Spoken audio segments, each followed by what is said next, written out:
তাহলে আমরা এখানে পুরো প্রায় চ্যাপ্টারের শেষে পৌঁছেছি।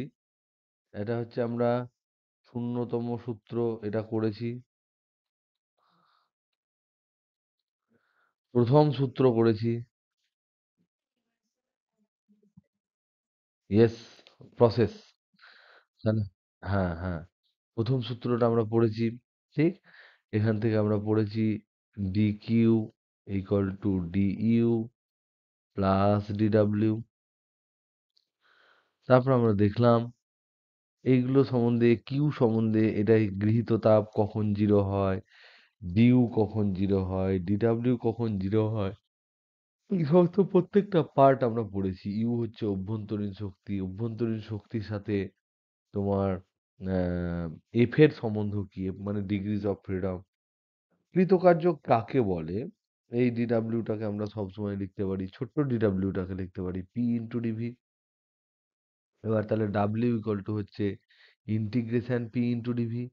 তার মানে যে পিভি যে লেখচিত্র তার যে গ্রাফটা হবে তার এরিয়াটাকে বোঝায়। সেক্ষেত্রে এরিয়া ক্যালকুলেট করে আমরা দেখেছি ওয়ার্ক ডান। কখনো ওয়ার্ক ডান পজিটিভ হয়, কখনো নেগেটিভ হয়, সেগুলো আমরা দেখেছি। ডিইউ, ইউ মানে হচ্ছে ইন্টারনাল এনার্জি, অভ্যন্তরীণ শক্তি। এটা সম্বন্ধে আইডিয়া আমরা পেয়েছি। অভ্যন্তরীণ শক্তি আহ, কখনো কখন বাড়ে, কখন কমে। কারণ অভ্যন্তরীণ শক্তি কেবলমাত্র তাপমাত্রার উপর নির্ভর করে আদর্শ গ্যাসের ক্ষেত্রে। তাই তাপমাত্রা যদি বাড়ে তাহলে অভ্যন্তরীণ শক্তি বাড়বে। এটা সম্বন্ধে আমরা আইডিয়া পেয়েছি। তারপর আমরা ডিকিউ সম্বন্ধে আইডিয়া পেয়েছি। ডিকিউ হচ্ছে সিস্টেমে প্রদত্ত তাপ। যদি সিস্টেম কোনো তাপ নেয় নেয় না বা দেয় না তাহলে সেই তাপটাকে সেই প্রসেসটাকে আমরা বলি রুদ্ধ তাপ। সেক্ষেত্রে কিন্তু ডিকিউ ইকুয়াল টু 0 হয় রুদ্ধ তাপে। তো এগুলো আমরা নানা রকম জিনিসপত্র আমরা দেখেছি। এইসব দেখার পর আমরা অনেক অঙ্ক করতে দিয়েছিলাম। তোমরা অনেকেই অঙ্কগুলো করেছো, অনেকে কিছুই করোনি।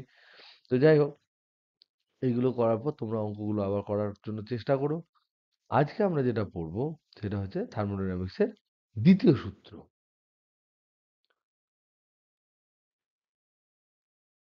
তাপগতিবিদ্যার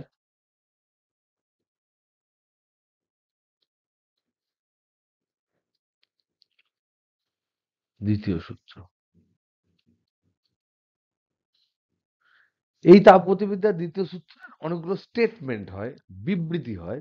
সেই বিবৃতিগুলোর মধ্যে তোমার প্রথম বিবৃতি যদি আমরা দেখি তাহলে সেটা হচ্ছে একটা হচ্ছে কেলভিন প্ল্যাঙ্ক বিবৃতি।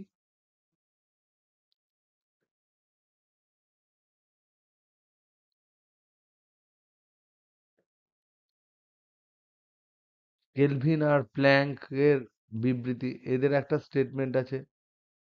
আর একটা হচ্ছে নাম্বার 2 যেটা, সেটা হচ্ছে তোমার ক্লসিয়াসের বিবৃতি।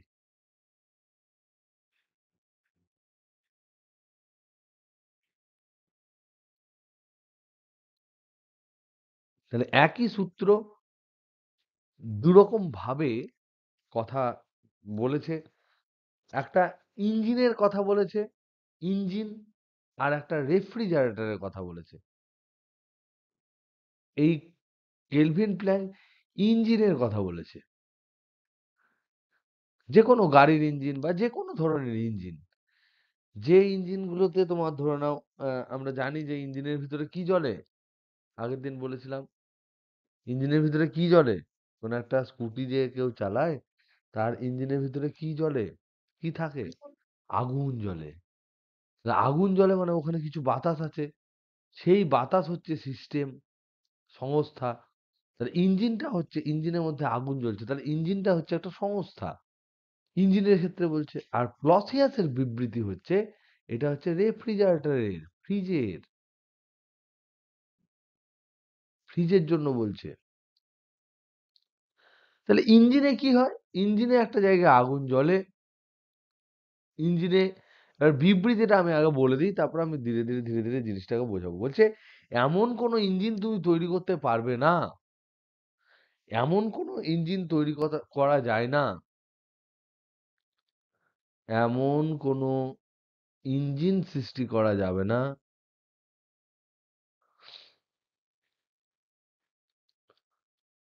করা যায় না,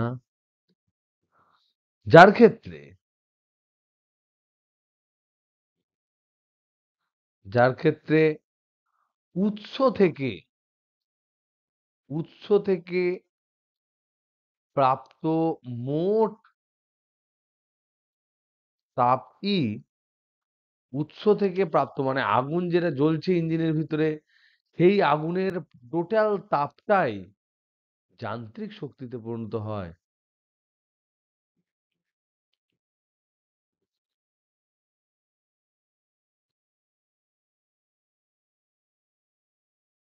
আমরা কি বুঝলাম? আমরা এটা বুঝলাম যে আমি এমন কোনো ইঞ্জিন পাবো না যে ইঞ্জিনের ক্ষেত্রে যতটাই আমার ইঞ্জিনে আগুন জ্বললো তার থেকে যতটা তাপ তৈরি হলো পুরো তাপটাই তোমার গাড়ি চালানোর জন্য ব্যবহার করলো তা হবে না। কিছু পরিমাণ তাপ বাইরে বেরিয়ে যাবে।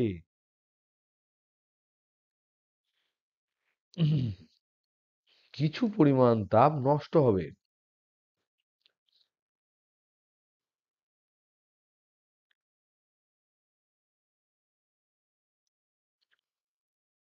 এইটা হলো তাপগতিবিদ্যার প্রথম সূত্রের কেলভিন প্ল্যাঙ্ক বিবৃতি। ক্লসিয়াসের বিবৃতিটা কি? ক্লসিয়াস ফ্রিজের ক্ষেত্রে বলছে যে তুমি কোনোভাবেই কোনো রেফ্রিজারেটরে তুমি কোনো বস্তুকে এমনি এমনি ঠান্ডা করতে পারবে না যদি না তার উপর বাহ্যিক কোনো কাজ করো।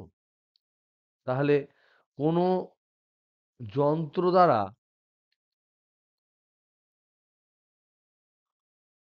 এমনি এমনি কোনো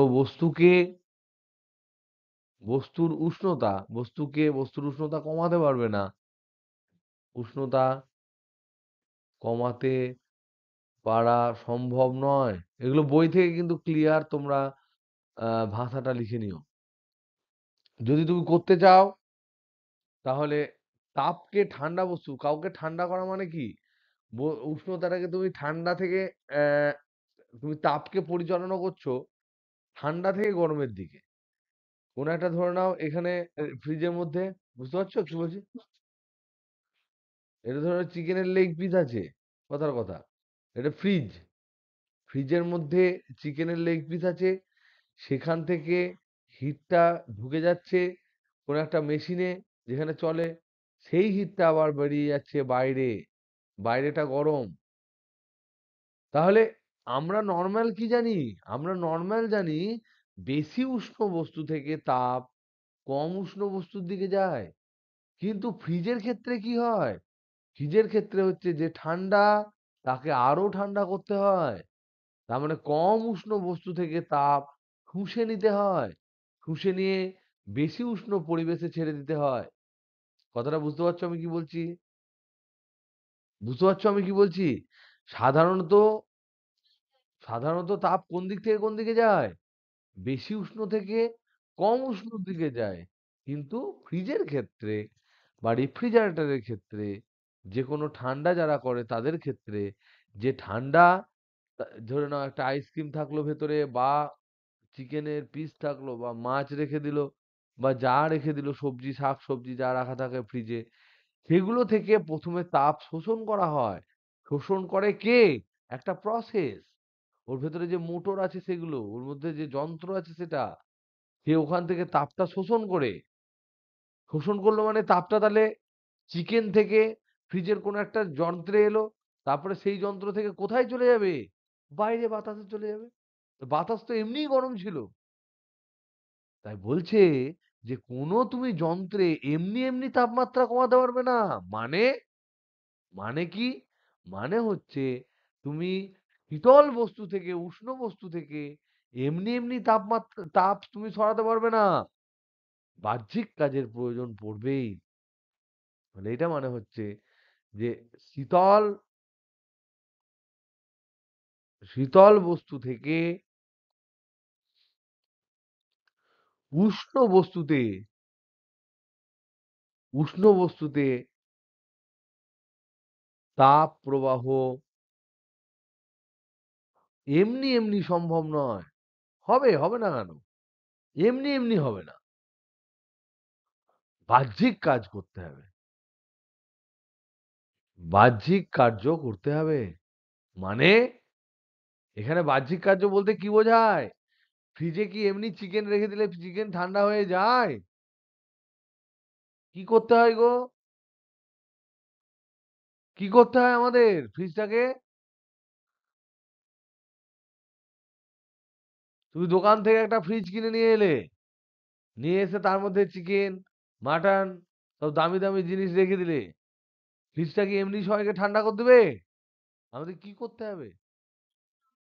একদম তাই, অন করতে হবে। এখানে তাই বলছে ক্লসিয়াস যে তোমাকে বাহ্যিক কার্য করতে হবে মানে তোমাকে ইলেকট্রিক পাওয়ারে ওখানে অন করতে হবে। তার মানে তোমাকে শক্তি খরচ করতে হবে। তাহলে ক্লসিয়াস কি বললো ইনডাইরেক্টলি? বললো বাইরে থেকে তুমি যদি ফ্রিজ কিনে নিয়ে এসে মাছ ভরে দাও তাহলে সেটা ঠান্ডা হবে না। তোমাকে ওটা প্লাগে গুঁজতে হবে এবং সুইচ দিতে হবে। এইটাই বলল। আর কেলভিন প্ল্যাঙ্ক কি বলেছে? তুমি যদি ভাবো যে তুমি একটু তেল তুমি কিনবে ১ লিটার যে সারা পৃথিবী ঘুরে বেড়াবে বাইকে করে, তা সম্ভব নয়। তোমাকে গ্যাটের টাকা বারবার খরচা করতে হবে। তো এগুলো তো নরমাল কথাবার্তা। এই নরমাল কথাবার্তাগুলোই তাপগতিবিদ্যার দুটো সূত্রে দুজন বলেছে। একটা বলেছে ইঞ্জিনের ক্ষেত্রে, আর একটা বলেছে ফ্রিজের ক্ষেত্রে। এবার জাস্ট এটা তোমাদের সিলেবাস থেকে এখন হঠাৎ করে বাদ দিয়ে দিল কেন আমি জানি না। তবে মনে হয় তোমাদের সিলেবাস থেকে হয়তো বাদ দেয়নি। তো আমার মনে হয় পড়িয়ে দেওয়া উচিত। খুব সহজ দুটো জিনিস, ২-৩টে কনসেপ্ট। সেই কনসেপ্ট গুলো আগে আমি বলে দেবো।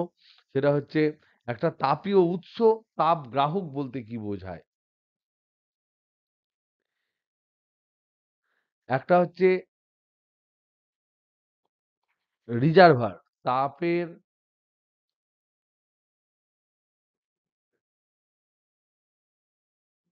রিজার্ভার। বাংলায় কিছু দেয়নি তা কি বলবো বলো?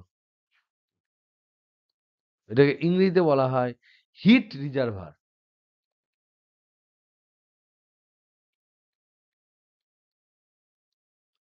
হিট রিজার্ভার মানে কি? হিট রিজার্ভার মানে হচ্ছে তাপের সমুদ্র। এটা হচ্ছে তাপের সমুদ্র। যেমন আমরা সমুদ্রেতে যদি একটু জল এক ঢোক খেয়ে নিই তাহলে কি সমুদ্রের জলের তল কমে যাবে না বেড়ে যাবে? কিছুই হবে না। সেরকমই একটা জায়গায় ধরো না প্রচুর তাপ আছে, তাই তাপের সমুদ্র যাতে অল্প পরিমাণ অল্প পরিমাণ তাপ দিলে বা নিলে, ওখান থেকে নিলে তাপমাত্রার কোনো পরিবর্তন হয় না।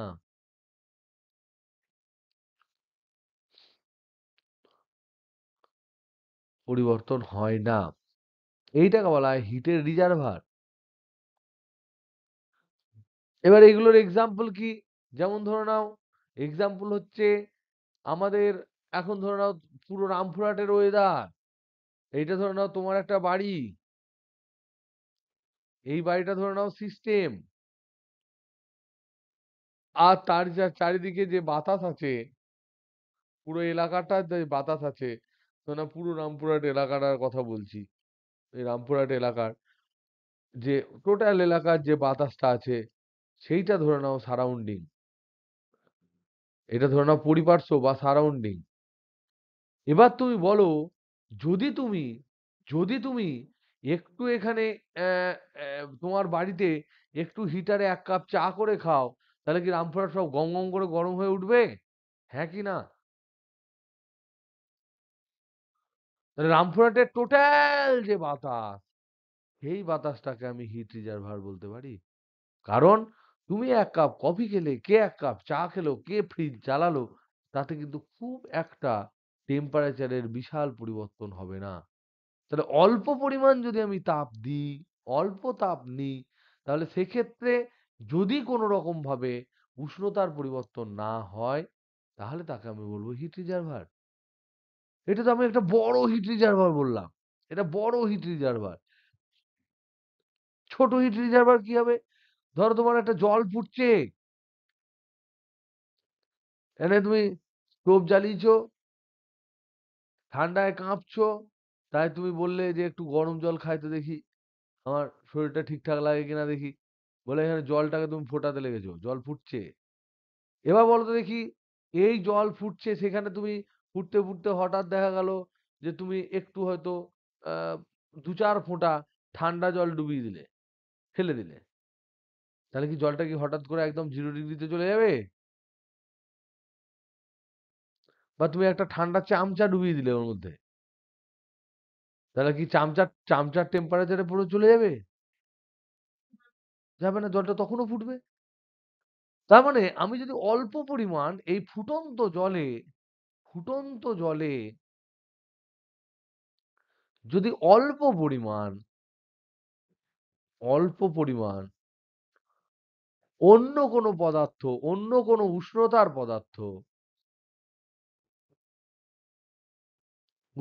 পদার্থ আমি যদি এড করে দিলেও উষ্ণতা একই থাকবে। উষ্ণতা একই থাকে। কোনো পরিবর্তন হয় না। তাহলে এটাকেও, এই ফুটন্ত জলটাকেও আমি একটা ফুটন্ত জল যেটা একটা বাটিতে, এটাকেও আমি হিট রিজার্ভার বলতে পারি। এটাকেও আমি হিট রিজার্ভার বলতে পারি। কিন্তু একটা ছোট্ট বাটিতে ফুটন্ত হবে না। একটা বড় বেশ গামলায় জল গরম করছো। পুরো পরিবারের লোক সকালবেলায় ধরে নাও চোখ মুখে জল দেবে। এরকম ভাবে তুমি জল ফোটাচ্ছ। তাহলে সেটাকে আমরা হিট রিজার্ভার বলতে পারি। তার মানে আমরা দেখতে পাচ্ছি একটা হিট রিজার্ভার ঠান্ডা, একটা হিট রিজার্ভার গরম। বুঝতে পারছো আমি কি বলছি? আরেকটা জিনিস দেখি, ফ্রিজের ভিতর চলে যায়। এটা তো গরম। এটা গরম। এটা মোটামুটি ন্যাচারাল। ঠান্ডা গরমের মধ্যে রয়েছে আমাদের যেমন ওয়েদার। আরেকটা ঠান্ডার জায়গার নাম হলো ফ্রিজ। ফ্রিজের ভেতরটা হচ্ছে ঠান্ডা। আর ফ্রিজের ভেতরে এই যে ফ্রিজ যেটা আছে, এই ফ্রিজের ভেতরে ধরে নাও বিভিন্ন থাকে। ১ম এ এখানে সবজি আছে। তারপরে এখানে বিভিন্ন ধরনের জিনিস আছে। যদি উপরেরটা ডিপ হয়, যেখানে প্রচন্ড ঠান্ডা হয়, ডিপ এখানে তুমি চিকেন-মিকেন রেখে দিয়েছো। রেখে দিয়েছো। এখানে মাছ-ফাছ পড়ে রয়েছে ধরে নাও। এখানে ডাল-টাল, সবজি-টবজি যেগুলো খাওনি ৩-৪ দিনের পড়ে আছে, বাসি জিনিস। আর এদিক দিয়ে এখানে প্লাগে লাগিয়ে দিয়েছো। ঠিক। এবার এবার তুমি আমাকে বলো, ফ্রিজে ঠান্ডা হওয়ার সময় হঠাৎ করে যদি একবার ফ্রিজ খুলে আমি বন্ধ করে দিই, তাহলে কি ফ্রিজ সবাই ন্যাচারাল টেম্পারেচারে চলে আসে? না ঠান্ডা জিনিসটা মোটামুটি ঠান্ডায় থাকে? যে চিকেনটা তুমি নিয়েছো, সেই চিকেনটা যখন ডিপ ফ্রিজে রাখা হয়, তোমরা কি দেখেছো চিকেন কেমনভাবে জমে যায়? কি দেখেছো না দেখোনি? একেবারে পুরো শক্ত ইট হয়ে যায়। তাকে অনেকক্ষণ পর জলে দেয় কেউ। ধর তাড়াতাড়ি রান্না করতে গেলে বিপদ। সেখানে গরম জলে কেউ দেয়। নানা রকম করে। তার মানে কি? তার মানে ওই যে ডিপ ফ্রিজে যারা আছে, তারা একবার তুমি যদি খুলে দাও বা একবার যদি ওকে বাইরে বার করে নাও, তাহলে হঠাৎ করে ওর তাপমাত্রা কমে যায় না। তার মানে ওখানে থাকা যে বস্তুগুলো আছে, যে এই যে এর ভেতরের যে ওয়েদার, এই ওয়েদারটাও এর ভেতরে যে ম্যাটেরিয়ালটা আছে, একেও আমরা হিট রিজার্ভার বলতে পারি। এটাও হচ্ছে হিট রিজার্ভার। তার মানে কি? হিট রিজার্ভার বলতে আমরা বুঝবো যে জায়গাকার থেকে বা মানে যে অংশ থেকে, কোনো একটা বস্তু থেকে বা কোনো একটা বস্তু সংস্থা থেকে যদি আমি খানিকটা পরিমাণ হিট নিই বা তাকে হিট ছুঁড়ে মারি, তাহলে তার তাপমাত্রা দুম করে চেঞ্জ করে যাবে না। খুব একটা দৃশ্যমান চেঞ্জ হবে না। তাহলে তাকে আমরা হিট রিজার্ভার বলবো। সবচেয়ে বড় হিট রিজার্ভার কি? পুরো পৃথিবীটা একটা হিট রিজার্ভার। ওকে। এবার হিট রিজার্ভার পৃথিবীর তাপমাত্রা, এবার যদি বলিস স্যার তাহলে পৃথিবীর তাপমাত্রা কি করে মাপবো? কখনো তো আবার তার পাহাড় আছে, কখনো এ আছে। সেজন্য আমি পৃথিবী ছেড়ে দিলাম। তোমার একটা ছোট্ট এলাকার অংশ আমরা ধরলাম। এলাকা যদি আমি দেখি, সেখানে দেখবো তাপমাত্রা মোটামুটি একই থাকে। ১৯-২০ একই থাকে। এবার সেই এলাকার মধ্যে ছোট, ছোট জায়গায় কোথাও ফ্রিজ আছে, কোথাও জল গরম হচ্ছে। এগুলোও ছোট, ছোট কিন্তু হিট রিজার্ভার, সাময়িক সময়ের জন্য। তাহলে এই যে হিট রিজার্ভার, সেই হিট রিজার্ভার গুলো আমরা কি দেখলাম? উদাহরণে হিট রিজার্ভার গুলো দেখলাম, কোনটা গরম, একটা হচ্ছে গরম হয় মানে বেশি উষ্ণ, আর একটা হয় ঠান্ডা, তুলনামূলক ঠান্ডা। তুলনামূলক ঠান্ডা। মানে হচ্ছে কম উষ্ণ। এই বেশি উষ্ণ যেটা তাকে বলা হয় সোর্স। সোর্স মানে হচ্ছে উৎস, তাপীয় উৎস। আর কম উষ্ণ যাকে বলা হয় তাকে বলে সিঙ্ক। SINK, sync. সিঙ্ক মানে হচ্ছে তাপ গ্রাহক। হিট সিঙ্ক মানে হচ্ছে তাপ গ্রাহক, তাপ গ্রাহক। আর হিট সোর্স মানে হচ্ছে তাপ উৎস, তাপীয় উৎস। তাহলে একটা উষ্ণ, একটা তুলনামূলকভাবে ঠান্ডা, বা একটা ঠান্ডা, একটা তুলনামূলকভাবে গরম, এরকম দুটো জিনিস থাকে। আর দুটো জিনিসের মধ্যে একটা কার্যকরী বস্তু থাকে, কার্যকরী বস্তু থাকে। এটাকে আমরা বলি effective working substance, working substance. এই যে তিনটে আমরা জিনিস বলছি, বেশি উষ্ণ একটা উৎস, কম উষ্ণের একটা গ্রাহক, আর মধ্যেখানে কার্যকরী বস্তু, এই ১, ২, ৩, এই যে তিনটে আমরা বলছি, এই তিনটে মিলিয়েই তৈরি হয় একটি হিট ইঞ্জিন। একটি হিট ইঞ্জিনের এই তিনটে অংশ থাকে, বা একটা ফ্রিজের রেফ্রিজারেটরেরও এই তিনটে অংশ থাকে। রেফ্রিজারেটর, একটা ফ্রিজেরও এই তিনটে অংশ আছে। একটা বেশি উষ্ণ একটা অংশ, একটা তুলনামূলকভাবে কম উষ্ণ অংশ, আর মধ্যেখানে একটা কার্যকরী বস্তু। এগুলো থাকবেই। কার্যকরী বস্তু যে বস্তুর উপর তোমার মানে একটা বস্তুর উপর কাজ করবে তো। কখনো তোমার চিকেনকে ঠান্ডা করবে, কখনো গাড়ি চালাবে, তাহলে গাড়িটা হচ্ছে বস্তু, চিকেনটা হচ্ছে তোমার বস্তু। আর বেশি উষ্ণ একটা জায়গা থাকবে, একটা কম উষ্ণ জায়গা থাকবে। না, আমরা দেখছি ব্যাপারটা, এটা হচ্ছে সে সাইকেল। এটা হচ্ছে মেশিনটা, সরি, এটা হচ্ছে মেশিনটা, মানে যন্ত্রটা। আমরা এই জিনিসটা সম্বন্ধে আমরা ভালো করে বুঝছি। তাহলে আগে প্রথমে আমরা বুঝবো ইঞ্জিন, হিট ইঞ্জিন।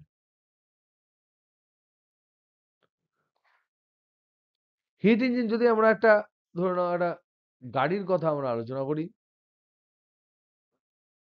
একটা লোক বসে আছে, গাড়ি চালাচ্ছে, বাইক চালাচ্ছে এরকম করে। হুম। এইখানে যন্ত্রপাতি আছে, এখানে তোমার হচ্ছে, এটা হচ্ছে ইঞ্জিন।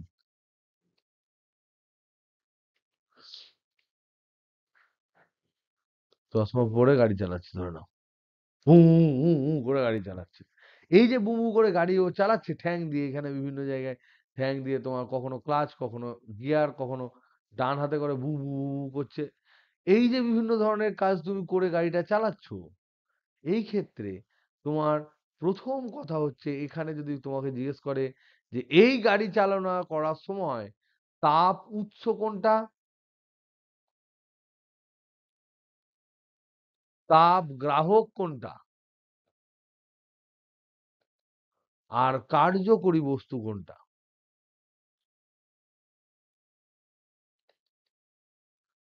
তোমরা বলতে পারবে কার্যকরী বস্তু কোনটা?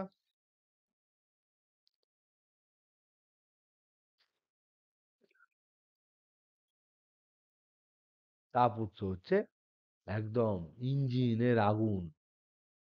তাহলে ইঞ্জিন হবে, কারণ ইঞ্জিনের ভিতরে কি হয়, আগুন জ্বলে। আগুন যদি জ্বলে তাহলে তাপমাত্রা বেশি থাকবে, তাই এটা হলো তাপ উৎস। তাপ গ্রাহক কি হবে? Very good.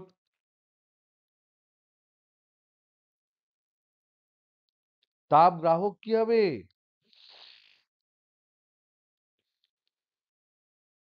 নেহি, এটা হচ্ছে ওয়েদার, এই পাশের অ্যাটমসফিয়ার, যে গাড়িটা যাচ্ছে তার আশেপাশের হাওয়া। বুঝতে পারছো না, পারছো না? মানুষ আর গাড়িটাকে একটাই সমস্যা ধরে নেয়। তারপরে যে চারিদিকে বাতাস আছে, তার মানে হচ্ছে অ্যাটমসফিয়ার, বাতাস, পরিপার্শ্ব বাতাস, পরিপার্শ্বে থাকা বাতাস। কার্যকরী বস্তুটা বাইক ঠিক নয়, বাইকটা হচ্ছে তার উপর কাজ করছে। কার্যকরী বস্তুটা তোমার হবে এই যে পিস্টনের ভিতরে যে বাতাস থাকে, এখানে পিস্টন থাকে তো,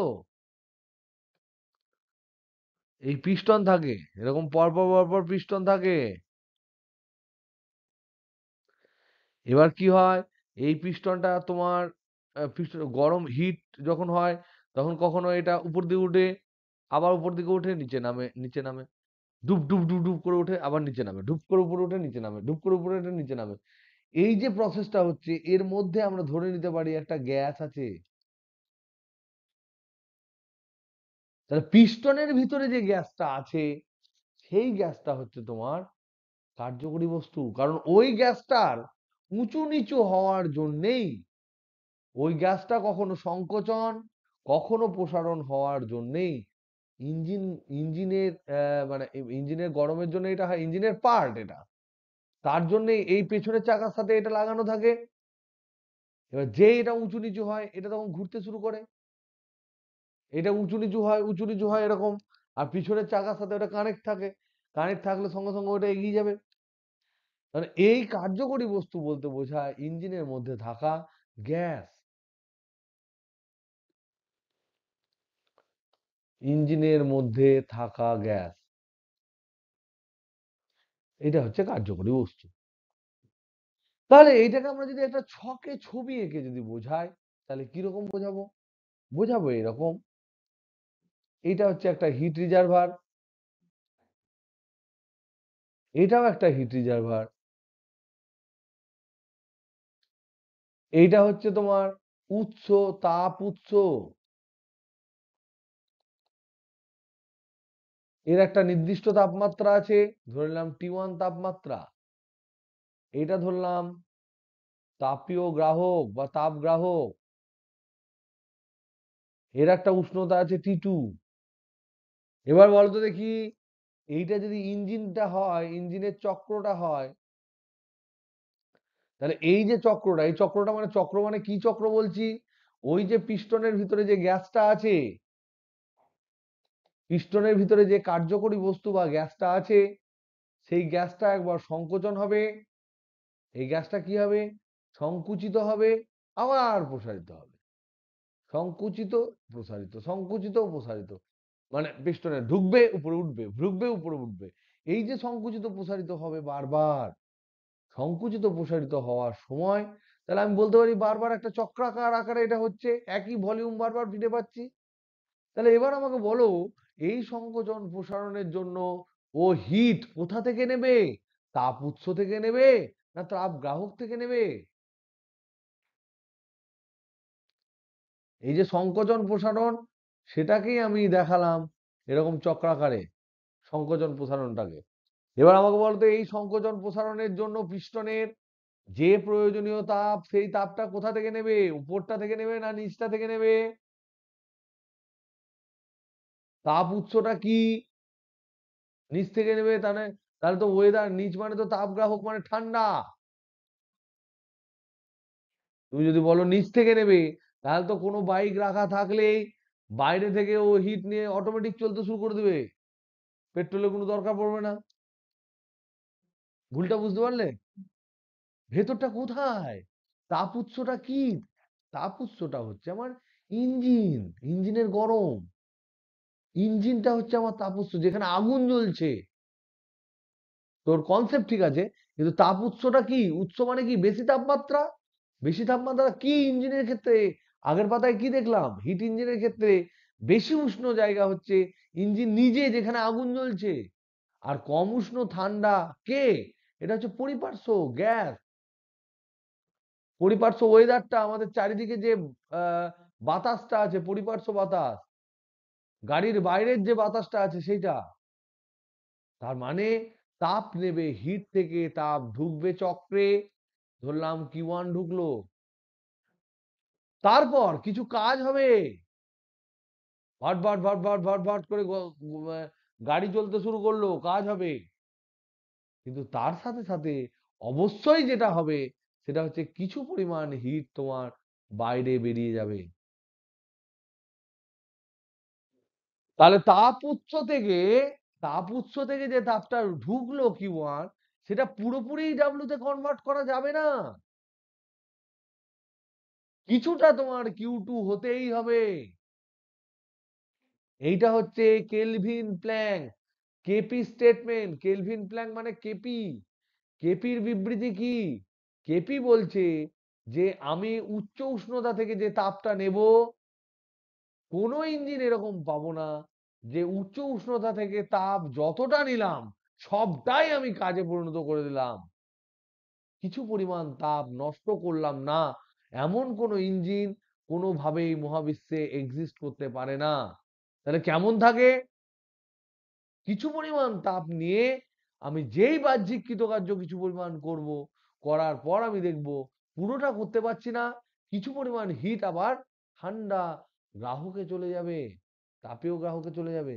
মানে তুমি 100% কার্যক্ষমতা যুক্ত ইঞ্জিন তুমি পাবে না। তাহলে এখান থেকে কেপি কি বলছে? কেপি বলছে কিউ ওয়ান এর কিউ ওয়ান এর মোট সমস্ত অংশ ডাব্লিউ তে পরিণত করা সম্ভব নয়। কোথায় অভ্যন্তরীণ শক্তি বলছো? এটা তো একটা চক্রিকার প্রসেস। তাহলে ডিউ ইকুয়াল টু 0, ঠিক? তাই বলছি কিউ ওয়ান এর মোট সমস্ত অংশ ডাব্লিউ তে পরিণত করা যায় না। কিছু পরিমাণ যে পরিমাণটা হচ্ছে তোমার কিউ টু, যেটা এটা নষ্ট হবেই, নষ্ট হবেই, কিছু পরিমাণ নষ্ট হবে। তার মানে তুমি 100%, 100% কার্যক্ষমতা যুক্ত মেশিন বা ইঞ্জিন সৃষ্টি করা সম্ভব নয়, ইঞ্জিন সম্ভব নয়। তার মানে তুমি তেল ভরছো, তুমি ভাবছো যে তেলে যা আগুন জ্বলবে ততটাই আমার ইঞ্জিন করাবে, তা সম্ভব নয়। তোমার যে পরিমাণ হিট ইঞ্জিন তৈরি করলো, আগুন পুড়ি মানে তোমার পেট্রোল পুড়িয়ে বা গ্যাস পুড়িয়ে যে পরিমাণ তাপ তৈরি করলো, তার সমস্ত তাপটাই যে তোমার গাড়ির গতিশীলতার, গাড়িকে গতি দেওয়ার জন্য ব্যবহার হবে তা নয়। ওই যে তাপ উৎপন্ন হলো তার কিছুটা তোমার ওখান থেকে লিক করে যাবে, বাইরে বেরিয়ে যাবে, সবটাই তুমি ব্যবহার করতে পারবে না। এইটা তিনি বললেন। তাহলে এবার আমরা দেখি কার্যক্ষমতা বলতে কি বোঝায়। যে কোনো ইঞ্জিনের কার্যক্ষমতা বলতে আমরা কি বুঝবো? মনে রাখবে কার্যক্ষমতার ইংরেজি হচ্ছে এফিসিয়েন্সি। এফিসিয়েন্সি এই এফিসিয়েন্সি মানে কোন একটা লোকের এফিসিয়েন্সি, কোন একটা যন্ত্রের এফিসিয়েন্সি, মানে প্রথমে বুঝবে যে আমি কি পেলাম বা এই যন্ত্রটাকে আমি কি দিলাম। তাহলে এফিসিয়েন্সি মনে মনে আমি কি ভাববো? এইটা সমান হচ্ছে যন্ত্র থেকে কি পেলাম, যন্ত্র থেকে কতটা পেলাম, বাই যন্ত্রতে কতটা দিলাম। তাহলে পেলাম বাই দিলামের যে অনুপাত, সেটা হচ্ছে কর্মক্ষমতা বা কার্যক্ষমতা। তাহলে এবার বলো তো দেখি, এই যে এখানে আমরা দুটো দুটো ইঞ্জিনের ছবি এঁকেছিলাম, এটা হচ্ছে সোর্স T1, এটা হচ্ছে সিঙ্ক T2, এখান থেকে হিট এসছে Q1, এইখানে তোমার যন্ত্রটা মেশিনটা চলছে, চক্র চলছে, চক্র চলার পর এইদিকে Q2 বেরিয়ে গেল, আর কাজ হলো ডাব্লিউ। তুমি বলো তো দেখি এখানে তোমার খরচা কোনটা আর তুমি পেলে কোনটা? এই যন্ত্র থেকে কতটা পেলাম, পাওয়া জিনিসটা কোনটা? Q1, Q2, ডাব্লিউ, এগুলোর মধ্যে কোনটা তোমার পাওয়া? কোনটাতে তোমার গাড়ি চলবে? ডাব্লিউ। তারপরে দিস ইজ ইওর পাওয়ার, এইটা আমি কষ্ট করে পেলাম, ভেরি গুড, এটা আমি পেলাম। তাহলে বলো বলো তো দেখি খরচা আমি কোনটা করলাম? তেল কোথায় পুড়লো? ভেরি গুড, এইখানে তেল পুড়েছে ইঞ্জিনে। তার মানে এই কিউ ওয়ান হলো আমি দিলাম। তার মানে এখানে আমার গ্যাটের টাকা খরচা হয়েছে, তেল পুড়িয়েছি, আর ডাব্লিউ আমি পেয়েছি। তাহলে এফিসিয়েন্সি ইটা সমান হচ্ছে কৃতকার্য যেটা হলো বাই গৃহীত তাপ। কিন্তু বারবার কোনটার নাম বলো? ইটা। এন দিবি, এন এর ডান দিকটা একটা টেনে নামিয়ে দিবি, বুঝলি তো? ইটা। তাহলে ইটা সমান হচ্ছে W by Q one.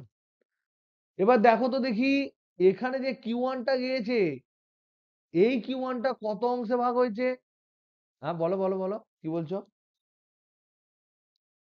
Yes. না, গৃহীত তাপ কেন হবে? গৃহীত তাপটা তো নয়। গৃহীত তাপ মানে আমার, দেখ না এখানে কি লিখলাম, যন্ত্রতে কতটা দিলাম, সে কি খরচা করে দিয়েছে সেটা আমি কি করে জানবো? আমি তোকে 100 টাকা দিয়ে তোকে পাঠালাম, বললাম 1 কেজি তুমি চিকেন নিয়ে এসো, তুমি দেখলে চিকেনের দাম 70 টাকা, যাতায়াতে তুমি ঝালমুড়ি খেয়ে নিয়েছো 20 টাকা, নিয়ে তুমি আমাকে ফেরত দিয়েছো ধরে নাও কোথার কথা 5 টাকা, বা তুমি ফেরতই দিলে না, পুরো ঝালমুড়ি মেরে দিলে। এবার যদি আমি বলি যে একে দিলে এর এফিসিয়েন্সি কত টাকা পয়সার, তাহলে অ্যাকচুয়ালি আমি পেলাম কোথায়? আমি তো হচ্ছি তোমাকে যে 100 টাকা আমি দিয়েছিলাম, তুমি হচ্ছে এই চক্রটা, তুমি। তোমাকে দিয়েছি আমি 100 টাকা, তাহলে আমি কতটা দিলাম সেখানে 100 টাকা বসাবো। আমি পেলাম চিকেন 80 টাকা, তাহলে আমি 80 টাকা বসাবো। তাহলে আমি এখানে পেলাম কি? ডাব্লিউ। কিন্তু আমি দিয়েছি তো Q one, O Q two loss করেছে, যে এটা হচ্ছে ঝালমুড়ি খাওয়া। তার মানে আমি এখানে লিখতে পারি কিউ ওয়ান যেটা আমি দিয়েছিলাম সেটা সমান ঝালমুড়ি খাওয়া কিউ টু যেটা তুমি নষ্ট করেছো, প্লাস অ্যাকচুয়ালি আমি যেটা চিকেন খাবো সেটুকু। মানে এখানে যদি আমরা অরিজিনাল বাংলা ভাষা মানে বিজ্ঞানের ভাষায় বলি, তাহলে কিউ ওয়ান হচ্ছে ইঞ্জিন থেকে পাওয়া হিট, কিউ টু হচ্ছে যে পরিমাণ হিট কোনো কাজে না লেগে পরিপার্শ্বে ফেরত গেছে, আর ডাব্লিউ মানে হচ্ছে সেই পরিমাণ কৃতকার্য যেটা তোমার গাড়িকে ইঞ্জিনকে গতিশক্তি দিয়েছে। তাহলে ইটা সমান ডাব্লিউ বাই কিউ ওয়ান। তাহলে আমরা কি লিখতে পারি? তাহলে এখানে লিখতে পারি এফিসিয়েন্সি বা কার্যদক্ষতা, এফিসিয়েন্সি ইটা সমান ডাব্লিউ বাই কিউ ওয়ান। আবার আমরা দেখতে পাচ্ছি কিউ ওয়ান সমান কিউ টু প্লাস ডাব্লিউ। তাহলে এখান থেকে ডাব্লিউ সমান কি লিখতে পারি? Q one minus Q two. তাহলে দাও বসিয়ে, তাহলে ইটা সমান Q one minus Q two by Q one. তাহলে এইটাকে আমরা লিখতে পারি Q one by Q one মানে 1 minus Q two by Q one.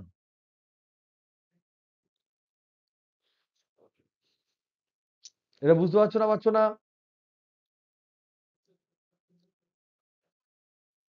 কার্য বা কর্মদক্ষতা।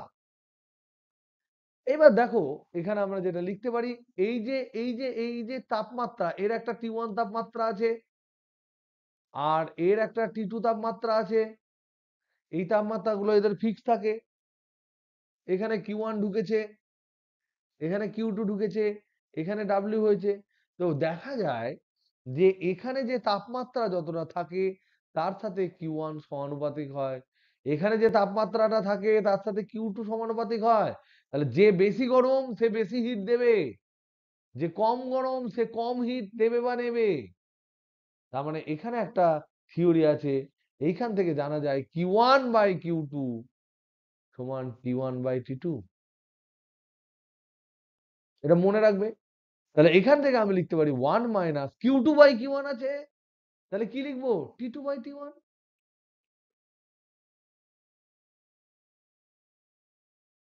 এটা কি বুঝতে পেরেছো না পারোনি?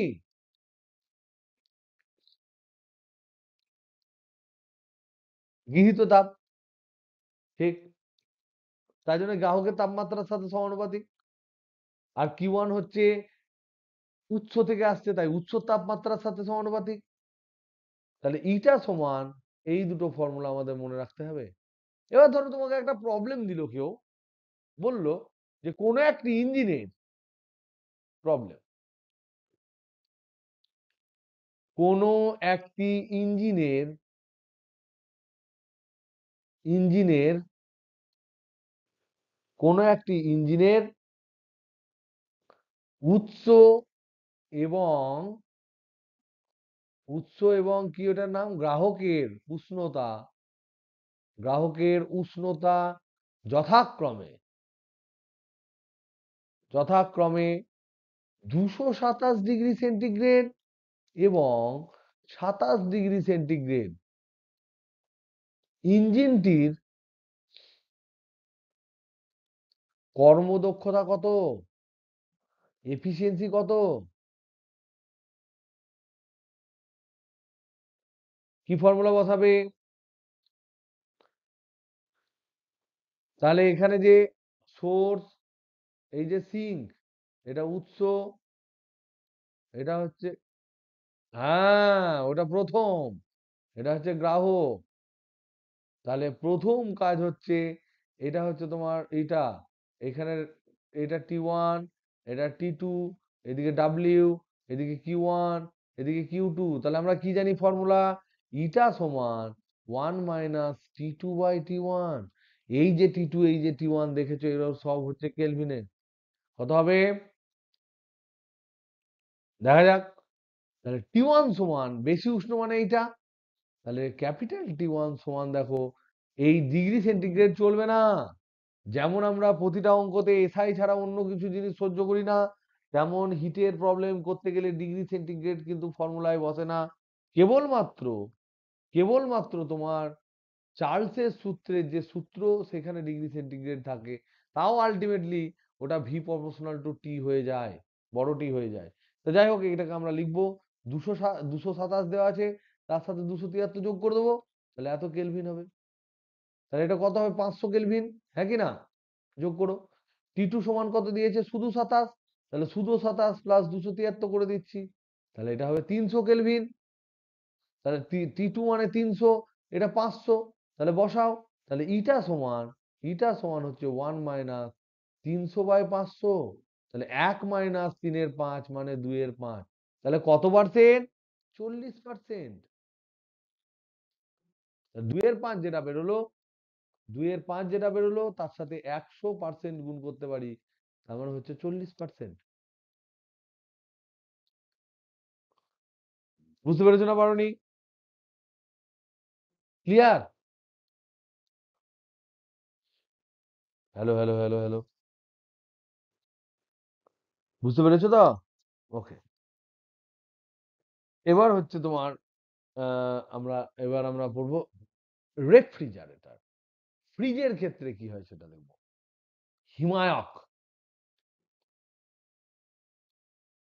হিমায়ক, যে ঠান্ডা করে, তার ক্ষেত্রে কি হয়?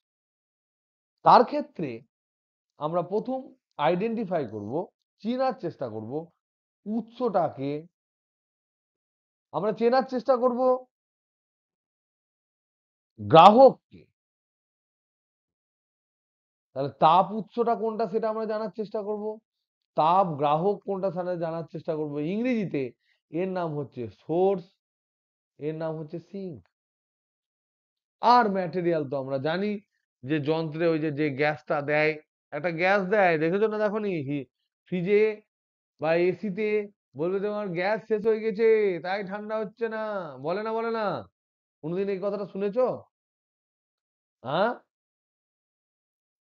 ওই যে গ্যাসটা দিয়েছো, ওই গ্যাসটা হচ্ছে কার্যকরী বস্তু।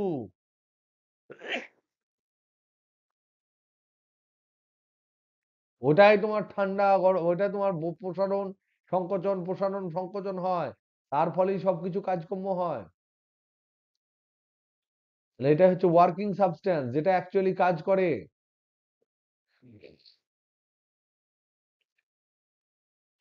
এবার আমরা যদি দেখি কে তাপীয় উৎস, তাহলে কে হবে বলো?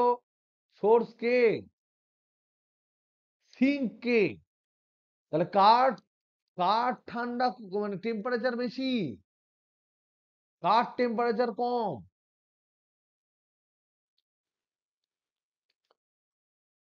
সেটা কে?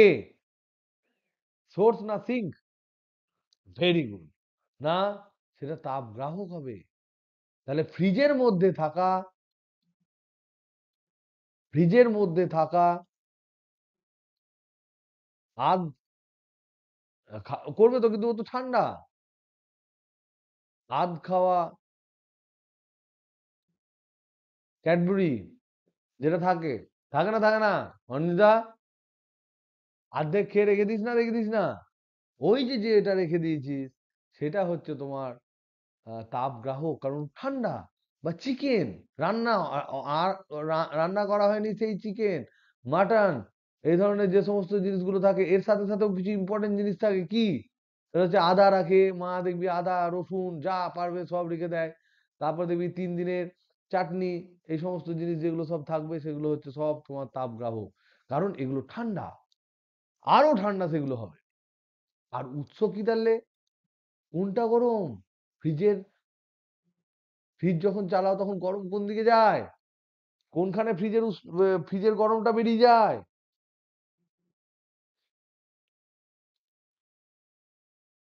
ওই দিক দিয়ে গরম বেরোয়। তাহলে আমি সেইটা শুধু তো বলতে পারবো না, আমি বলবো ফ্রিজের বাইরের বাতাস।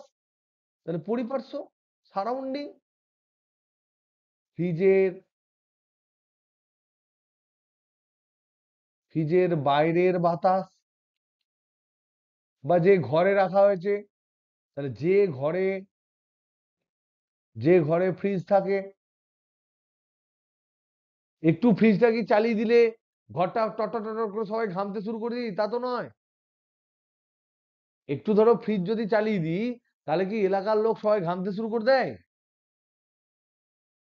হয় না। তার মানে অতটাও তোমার চেঞ্জ হয় না। তার মানে আমি ওটাকে তাপ উৎস বলবো। তাপ গ্রাহক কি? ফ্রিজের ভিতরে যে যে জিনিস থাকবে। আর এই কার্যকরী বস্তু হচ্ছে ফ্রিজের গ্যাস।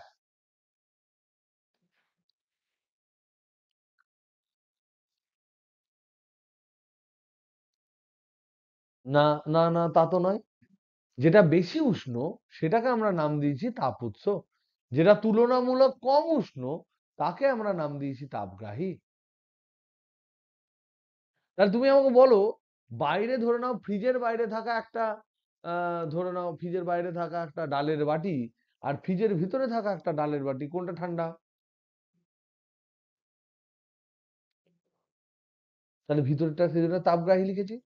এই দেখো, ফ্রিজের মধ্যে থাকা আধ খাওয়া ক্যাডবেরি, চিকেন, মাটন, আদা রসুন, ডাল ঢাল যা থাকবে সব ফ্রিজের ভিতর তো অনেক জিনিস থাকে, সেগুলো সব হচ্ছে তোমার তাপগ্রাহক এক একটা করে। তাহলে আমরা কি করি ফ্রিজ দিয়ে? তাহলে ফ্রিজ অ্যাকচুয়ালি কি করে? দেখবে, এই যে ফ্রিজ বা হিমায়ক, এরা কি করে? এরা ঠান্ডা বস্তু থেকে ঠান্ডা বস্তু থেকে তাপ গরম বস্তুর দিকে নিয়ে যায়,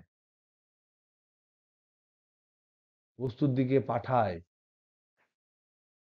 এবং ঠান্ডা বস্তুকে আরো ঠান্ডা করে। ঠান্ডা বস্তুকে আরো ঠান্ডা করে। তার মানে বুঝতে পারছো? তাপ নরমালি, ন্যাচারালি তাপ কোন দিকে যায়? ন্যাচারালি ন্যাচারালি আমরা তাপ কোন দিকে যায়? তাহলে বেশি উষ্ণ থেকে কম উষ্ণ দিকে যাবে, কম উষ্ণের দিকে যায়। কিন্তু এর বিপরীত দিকে তাপ প্রবাহ করায়। এটা খুব ইম্পর্টেন্ট একটা জিনিস।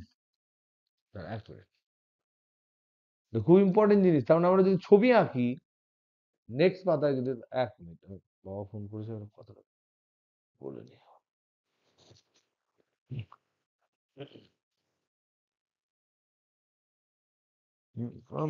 হ্যাঁ, হ্যাঁ, খেয়েছি, বলছি পড়াচ্ছিলাম। হ্যাঁ, আমি করছি ফোন, হ্যাঁ। কি? আচ্ছা, আচ্ছা, হ্যাঁ। ঠিক, ঠিক, ঠিক, হ্যাঁ, হ্যাঁ, আমি করছি, হ্যাঁ। দেখো, তাহলে আমরা যদি ওই হিঞ্জিনের যেমন ছবি আঁকলাম, তেমন যদি এটা ছবি আঁকি হিমায়কের,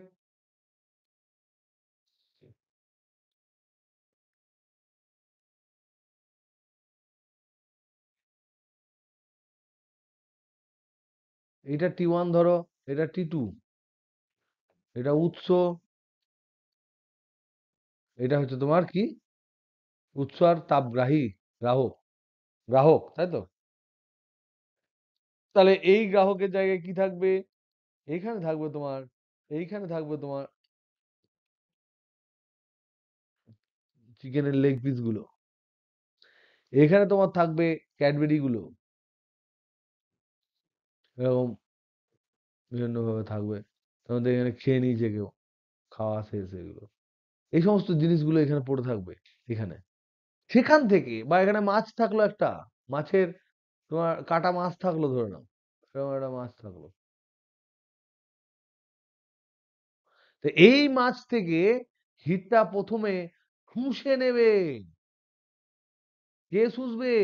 এখানে একটা গ্যাস থাকবে, সেই গ্যাসটা, সেই গ্যাসটাও তোমার ঘনীভবন তনুভবন করবে, মানে ঘনীভবন তনুভবন নয়, সংকোচন প্রসারণ করবে। করার পরে এই যে কিউ2টা উঠছে, এই কিউ2টার পরে কিছু একটা কিউ1 এদিকে উঠবে, এবং এই মেশিনটা তখনই চলবে যখন তুমি এখানে ডাব্লিউ দেবে। এই ডাব্লিউটা কে দেয়? এটা হচ্ছে তড়িৎ শক্তি। তড়িৎ শক্তি কে দেয়? ফ্রিজে প্লাগটাকে অন করতে হয়। তাই বলছে যদি তুমি প্লাগ অন না করো, এই ডাব্লিউটা যদি না দাও, তাহলে কোনোদিনই তুমি তাপকে ঠান্ডা থেকে গরমের দিকে প্রবাহ করতে পারবে না। তাহলে তাপ ন্যাচারালি সাধারণভাবে বেশি উষ্ণ থেকে কম উষ্ণর দিকে যায়। কিন্তু যদি তুমি চাও তাপকে ঠান্ডা থেকে গরমের দিকে প্রবাহ করাতে, তাহলে অবশ্যই একটা বাহ্যিক কার্য করতে হবে। দিস ইজ বাহ্যিক কার্য, বাইরে থেকে। হ্যাঁ, হ্যাঁ, এখানে না, সিস্টেম নিচ্ছে, এখানে সিস্টেম নিয়ে নিচ্ছে। তাহলে এটা আমাদের ব্যয়, এইটা আমাদের এখানে ব্যয়। তোমার কোন জায়গাটা বেশি হলে সব থেকে বেশি দুঃখ পাবে? কোন একটা জিনিস, কোন একটা কাজ করতে গেলে এই কিউ1 কিউ2 আর ডাব্লিউ, এই দুটোর মধ্যে কোনটা খুব বেশি হয়ে গেলে চোখ দিয়ে জল পড়ে যাবে তোমার? ডাব্লিউ হলে, কারণ ওটা ইলেকট্রিক বিল মেটাতে হবে। আর কোনটা বেশি হলে খুব আনন্দ, লোককে জানাবে? না, কিউ2, কিউ2, কারণ ও মাছ থেকে শুষে নিচ্ছে। তাহলে এইটা হচ্ছে আমার পাওয়া জিনিস। তাহলে এখানে ডাব্লিউ হচ্ছে আমার ব্যথা, কষ্ট, কাজ, বাহ্যিক কাজ। তাহলে এইটা আমি দিলাম, কি পেলাম ভাই, কি দিলাম বলে না, এটা আমি দিলাম। আর কিউ2 আমি পেলাম, এইটা আমি পেলাম। তাহলে তাহলে এই ডাব্লিউ2 বাই কিউ2 বাই ডাব্লিউ2 যদি আমি বলি, তাহলে এইটা হচ্ছে তোমার, এর ক্ষেত্রে আর কর্মদক্ষতা বলে না, এর ক্ষেত্রে বলা হয় কার্য গুণাঙ্ক। তাহলে হিমায়কের কার্য গুণাঙ্ক, হিমায়কের কার্য গুণাঙ্ক, ইংরেজিতে এটাকে বলা হয়, এই কার্য গুণাঙ্ককে বলা হয় কোএফিসিয়েন্ট অফ পারফরম্যান্স। কেমন পারফর্ম করছে তার গুণাঙ্ক। কার? হিমায়কের। অফ এ ফ্রিজ বা রেফ্রিজারেটর, অফ এ রেফ্রিজারেটর, এ কেমন কাজ করছে রেফ্রিজারেটর, সেটা সমান হচ্ছে, এইটাকে তোমার বিটা বলা হয়, বিটা। এই বিটা সমান হচ্ছে কিউ2 বাই ডাব্লিউ। মনে মনে কি ভাববো? মনে মনে ভাববো কি পেলাম বাই কি দিলাম, কি পেলাম, বুঝতে পারছো? বাই কি দিলাম। তাহলে কিউ2 মানে হচ্ছে, এইটা হচ্ছে ঠান্ডা, ঠান্ডা করা, ঠান্ডা বস্তু থেকে শোষিত তাপ, শোষিত তাপ। আর ডাব্লিউ মানে কি? ডাব্লিউ মানে হচ্ছে তোমার কতটা তোমার ইলেকট্রিক পাওয়ার খরচা হলো, তার মানে বাহ্যিক কৃতকার্য যেটা দরকার পড়লো, বাহ্যিক কৃতকার্য। তাহলে এবার দেখো তো ইঞ্জিনটায় কি হচ্ছে, এই যে চক্র, এই চক্রতে আমি দেখছি এইদিকে ঢুকছে Q2, এইদিকে ঢুকছে W, এইদিকে হলো Q1। তাহলে এখানে সমীকরণটা আমি কি লিখতে পারি?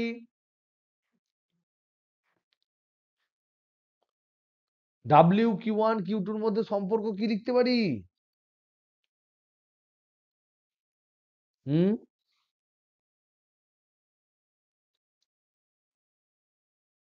DQ কোথায়? কেন? দেখো এইটা আর এইটা জুড়ে এইটা হলো না? একদম তাই। Q2 ফুসলো প্লাস বাইরে থেকে যে পরিমাণ ইলেকট্রিক পাওয়ার গেল, টোটাল গরমটা বাইরে বেরিয়ে গেল। সেই জন্য তো বলছে ফ্রিজ কম চালাও, বিশ্ব কম পরিমাণ উষ্ণায়িত হবে। কেন বলছে? কারণ আমি ইলেকট্রিসিটিতে যতটা পাওয়ার দিয়েছি সব হিট হয়, আর ঠান্ডা যে বস্তুটা আছে তাকে ঠান্ডা করার জন্য যে পরিমাণ হিট বার করে নিই সেটাও প্রকৃতিতে বেরিয়ে যায়। তার মানে এখানে W2 মানে W সমান আমি বলতে পারি এখানেও হচ্ছে Q1 মাইনাস Q2, কিন্তু এখানে সেন্সটা আলাদা, অ্যারোটা আলাদা দিকে। এখানে অ্যারো গুলো সব উল্টে যাবে ইঞ্জিনের ক্ষেত্রে। ওকে, তাহলে আমি যদি বসাই, তাহলে বিটা সমান Q2 divided by Q1 minus Q2। তাহলে এটা সমান আমি আবার বলতে পারি, এটা যদি T2 by T1 minus T2। তাহলে আমরা কি পেলাম? একটা পেলাম ইঞ্জিনের কর্মদক্ষতা, কর্মদক্ষতা, আর রেফ্রিজারেটর হিমায়কের কার্য গুণাঙ্ক। এইটা যদি তোমার T1 আর T2 যদি ইয়ে হয়, ইটা ইকুয়াল টু হয় 1 মাইনাস Q2 বাই Q1 সমান হচ্ছে 1 মাইনাস T2 বাই T1। আর এখানে হচ্ছে beta equal to Q2 by Q1 minus Q2, বা এটা সমান আমরা বলতে পারি T2 by T1 minus T2। ওকে, এইটুকু পড়লে আমাদের জিনিসটা অনেকটা শেষ হয়। আর একটা জিনিস তোমাদের বলে দিই, সিলেবাসের বাইরে যদিও, তবুও কথাটা বলে দিই, কার্নো ইঞ্জিনের কথা।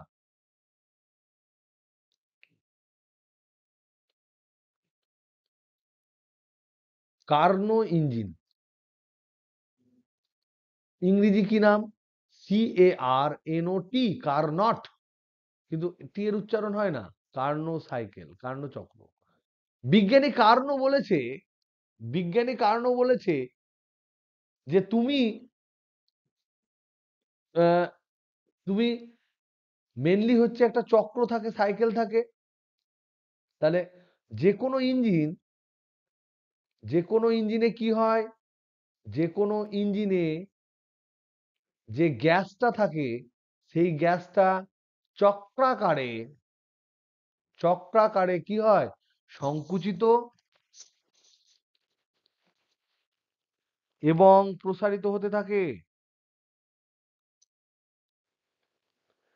যে কোনো ইঞ্জিনে এটা হয়, একটা গ্যাস থাকে, একটা পিস্টন থাকে, সে সংকুচিত হয়, প্রসারিত হয়, সংকুচিত হয়, প্রসারিত হয়। এবার বিভিন্ন ভাবে আমি সংকোচন প্রসারণ করতে পারি, বিভিন্ন ভাবে সংকোচন প্রসারণ করা যায়।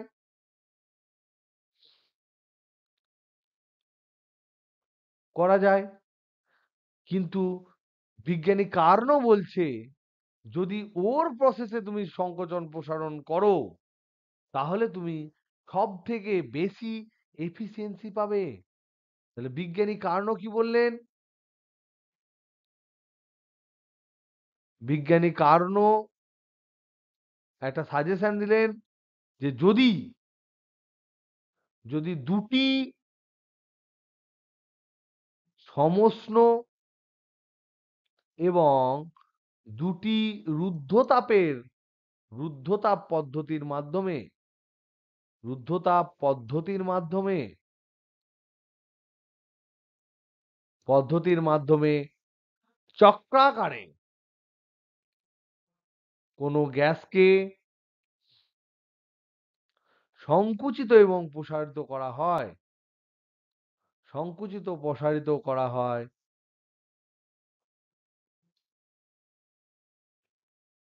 তবে সবচেয়ে বেশি ইটা পাবে। ইটা মানে কি? সবচেয়ে বেশি তুমি এফিসিয়েন্সি হবে, কার্যক্ষমতা বেশি হবে। ওই ইঞ্জিনকে যেখানে এরকম রুদ্ধতাপ আর প্রসারণ থাকে, সেই ইঞ্জিনটাকে কার্নো ইঞ্জিন বলা হয়। তাহলে কি হবে? দেখতে কিরকম হবে? এই ধরনের ইঞ্জিনকে বলা হয় কার্নো ইঞ্জিন। যারা এই নিয়ম মেনে চলে, কার্নোট দিও না, কার্নো বলে, কার্নো ইঞ্জিন বলে। তাহলে যদি আমরা পিভি ডায়াগ্রাম যদি আঁকি, পি ভার্সেস ভি, তাহলে প্রথমে এখান থেকে শুরু হলে প্রথমে হবে সমষ্ণ, সমষ্ণ তোমার প্রসারণ, তারপরে রুদ্ধতাপ প্রসারণ, তারপরে সমষ্ণ সংকোচন, তারপরে রুদ্ধতাপ সংকোচন।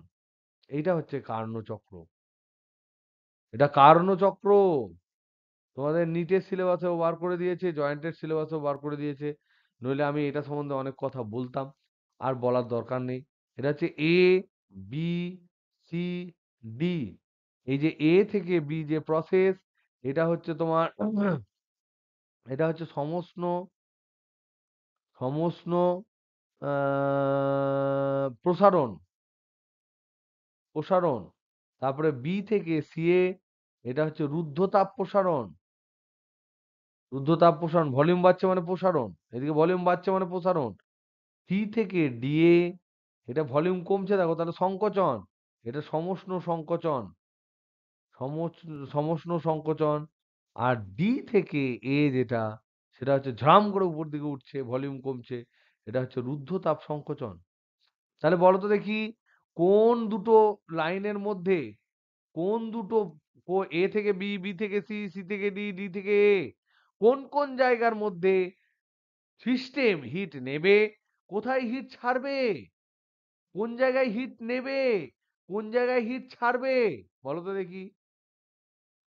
সংস্থার কোন দিকে হিট ঢুকবে, কোন দিকে হিট বেরোবে।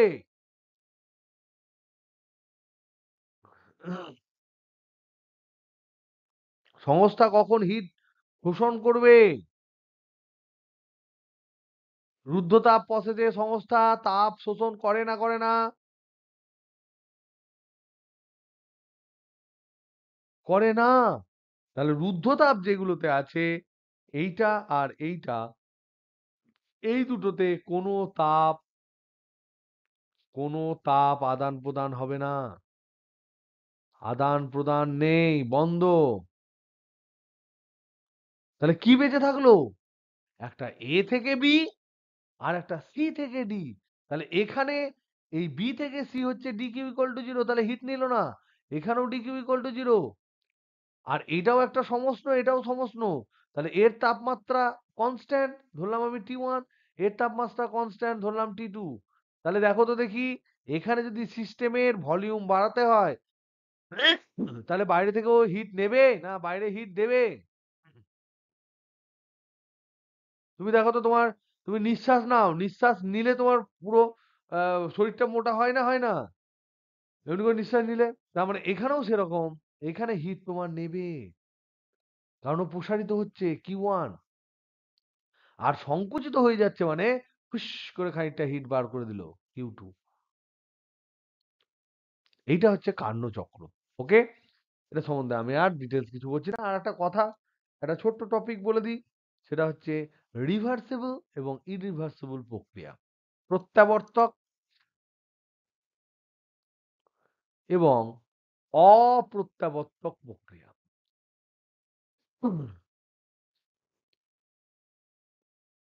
ইংরেজিতে এটাকে বলা হয় রিভার্সিবল অ্যান্ড ইরিভার্সিবল প্রসেস।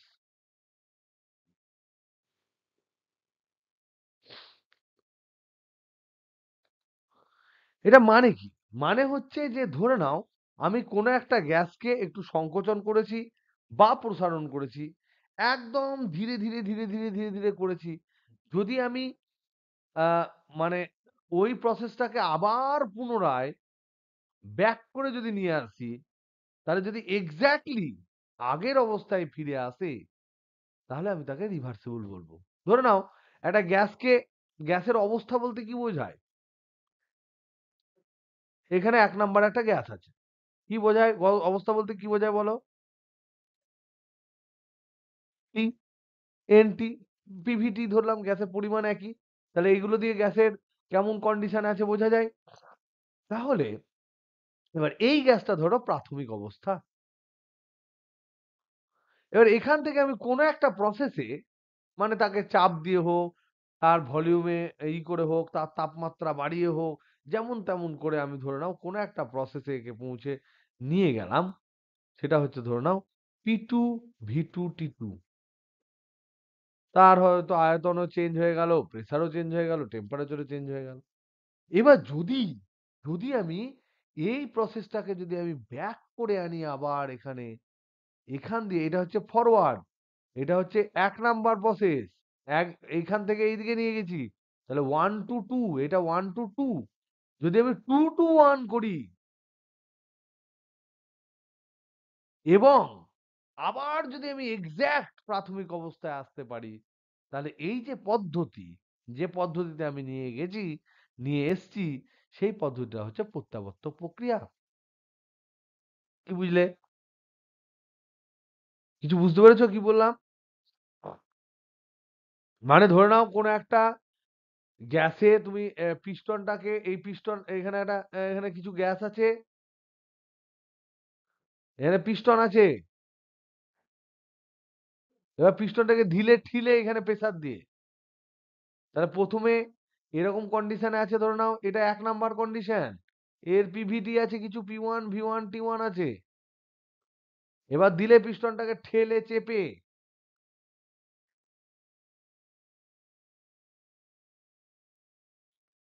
এইখানে ধরে নাও পিস্টনটা চলে এসছে, তুমি চেপে দিয়েছো পিস্টনটাকে এদিকে, তাহলে এইখানে তোমার অনেক পরিমাণ গ্যাস কমে যাবে। তাহলে এটা হলো ২ নাম্বার স্টেট। তাহলে এটা চেপে দিলে হয়ে গেল P2 V2 T2। P1 V1 T1 থেকে হয়ে গেল P2 V2 T2। দিয়ে এবার এবার তুমি কি করলে? এটাকে আবার টেনে নিলে।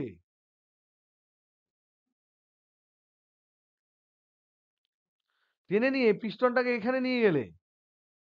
যদি তুমি টেনে নেওয়ার পর এখানে তুমি আবার যদি P1 V1 T1 পেয়ে যাও, যেটা এটার সাথে সমান, তাহলে তখন এই যে প্রক্রিয়া, এই প্রক্রিয়াগুলোকে আমরা কি বলবো? প্রত্যাবর্তক প্রক্রিয়া। কারণ আবার প্রতি আবর্তক আবার ফিরে এলো একই রকম প্রক্রিয়ায়। তাহলে আমি এদিক ওদিক সেদিক করে যদি প্রাথমিক অবস্থায় ফিরিয়ে নিয়ে আসতে পারি, তাহলে প্রত্যাবর্তক প্রক্রিয়া হবে। এটা সংজ্ঞা, বই থেকে পড়বে, বই থেকে দেখবে। আর কিছু এর শর্ত থাকে। আর অপ্রত্যাবর্তক মানে কি? যেটা হয় না, ফিরে আসে না, এটার কিছু শর্ত আছে। তাহলে আমরা জানি যে প্রক্রিয়ার মাধ্যমে, এটা আমি নিজে লিখে দিচ্ছি, যে প্রক্রিয়ার মাধ্যমে আহ বাহ্যিক কোনো ডিউ মানে পুরো প্রসেসে ডিউ জিরো হবে যদি আমরা বলি, কিন্তু পুরো প্রসেসটাকে তো প্রত্যাবর্তক বলবো না। মানে পুরো ফিরে এলে চক্রাকার নাও তো হতে পারে প্রত্যাবর্তক। আমি বলছি যদি যদি ধর খানিকটা ঠেললাম, তাতে যা হলো টানলাম, তাতে আগের জায়গায় চলে এলাম। তো টানলাম, এবার ঠেলাটাও তো তাহলে প্রত্যাবর্তক না? ডিউ ইকুয়াল টু জিরো এখানে আমরা ধরবো না। তাহলে যে প্রক্রিয়ার মাধ্যমে বাহ্যিক কোনো পরিবর্তন না ঘটিয়ে কোনো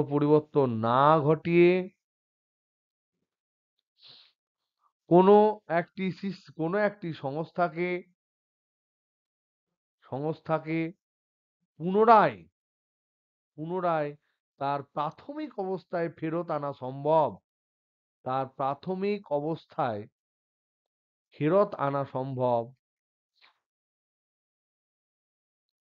তাকে আমরা বলবো প্রত্যাবর্তক প্রক্রিয়া।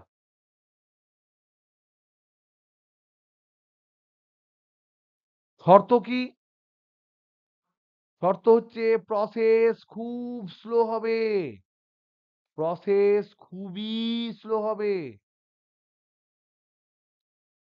এতই স্লো হবে যেন মনে হবে ওটা পুরোটাই তোমার একদম ফিক্সড হয়ে আছে, থাম্বে আছে সব সময়। প্রতিটি সময়ে, প্রতিটি সময়ে সংস্থা সামনে থাকবে। এই ধরনের প্রসেসকে বলা হয় quasi static process. Quasi static process মানে এক্কেবারে প্রায় স্থির।